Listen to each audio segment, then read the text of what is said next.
Hello and welcome to my new YouTube channel. I'm Dr. David Turner and I'm a transport and mobility historian at the University of York, where I teach the MA in Railway Studies.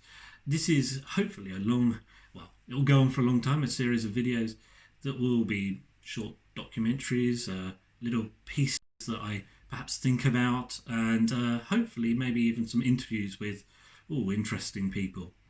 I can't say it's going to be the most polished exercise all the time, but I hope you'll enjoy it and hope you'll learn something about, railway history and the sort of thing I do. So today, as we are today having on Twitter, the Twitter Model Train Show, I thought I'd talk about the history of model railways and how they were used by the mainline railway companies in Britain before the First World War to sell a message. Now, I think what's important to understand is this period is one where railways get, should we say, more sophisticated at advertising and marketing and thinking about how they're going to sell to a customer base and how they learn more about that customer base, taking them through learning about customers right through to designing products that might appeal to them. And of course, this is a period where we get some really fascinating, wonderful railway posters like the Skegness is so bracing comes through at this time. One of the leaders in the field, especially after sort of the 1905-1906 period, is the London North Western Railway that ran the West Coast Main Line. And one of the things they recognise is that model railways might have a power to sell their services. And we'll unpack that in a minute, but it's important to note that the company had been, like other companies, had been taking their wares or a stand of their wares to exhibitions and around the world. So the first one is the Chicago exhibition of 1893. It's an international exhibition, and they took a locomotive and carriage there. And it's really a chance for them to sell to an American market. So a lot of international tourists coming over to Britain. So they want to say, go by the LNWR. Later on, the company goes to many other exhibitions, particularly in Britain.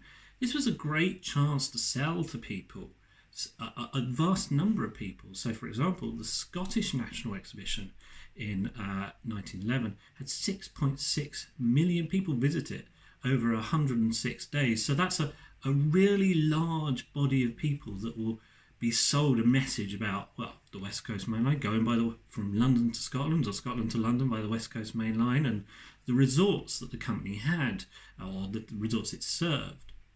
So this is a really big part of the company's sales operation throughout this period. So they melded the selling of a quality message about quality destinations and services, but they wanted to keep people's attention at these exhibitions. They wanted to keep people interested, and there would be a sort of member of clerical staff there to talk to the visitors.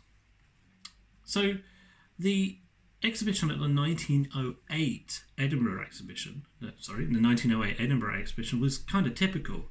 It had models of a sleeping car, one of the company's steamships operating from Holyhead, and locomotives, including photographic views of the company's tourist districts, and a bioscope machine showing three-dimensional views of the resorts. The company was also keen to sort of highlight that it was the railway that owned the territory where sort of mainline railways were born, and they had a model of the rocket, Stephenson's rocket, and they also displayed sort of historic letters by Robert and George Stephenson. So they were kind of saying to the user, we are the heritage line. We have a long history of experienced railway operation. But more importantly, and I think most interestingly for what we're talking about today, is they started actually using electric model railways supplied by the model train manufacturer, model toy manufacturer, Bassett Loke. Bassett Loke started operating as a toy company in Northampton, England in 1898 or 1899, and it began producing toy trains model trains around 1905. Many companies saw the potential of these model trains for teaching. And of course, we still have an example of that. And the Lancashire and Yorkshire Railway, amongst other railways, had signalling schools where Bassett models were used to train people on how to signal. And the example is still in the National Railway Museum at York. But showing how good the London North Western Railway was at picking up on trends and seeing opportunities to sell their message, they immediately saw that model trains could be used as a way to keep people's attention at the exhibitions that they took stands to. The Railway News described how the models attracted viewers' attention and afforded the company's agent an opportunity to hand out literature to potential passengers, turning sort of an interest that that person had in travelling by the London North Western Railway into desire.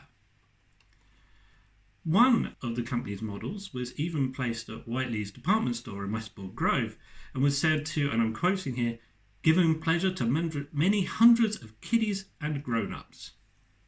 Indeed, I think there was a sort of nag factor there, that the kid might want to see the train, the parent would take them, and then suddenly the railway company had a captured market, or a captured person that they could talk to.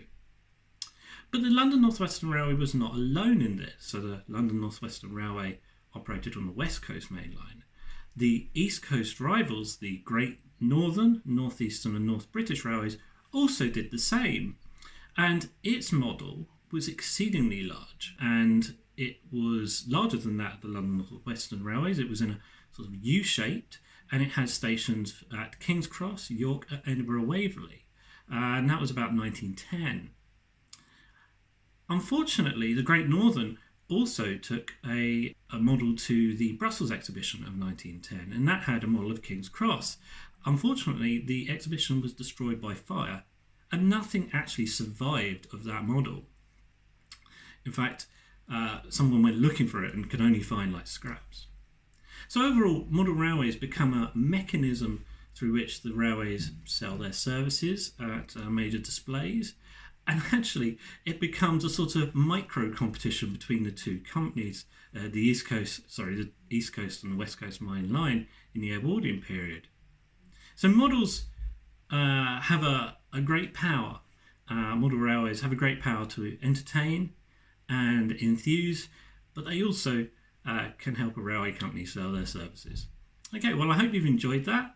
And sorry if that was a bit all over the place. And stay tuned for more videos in the future.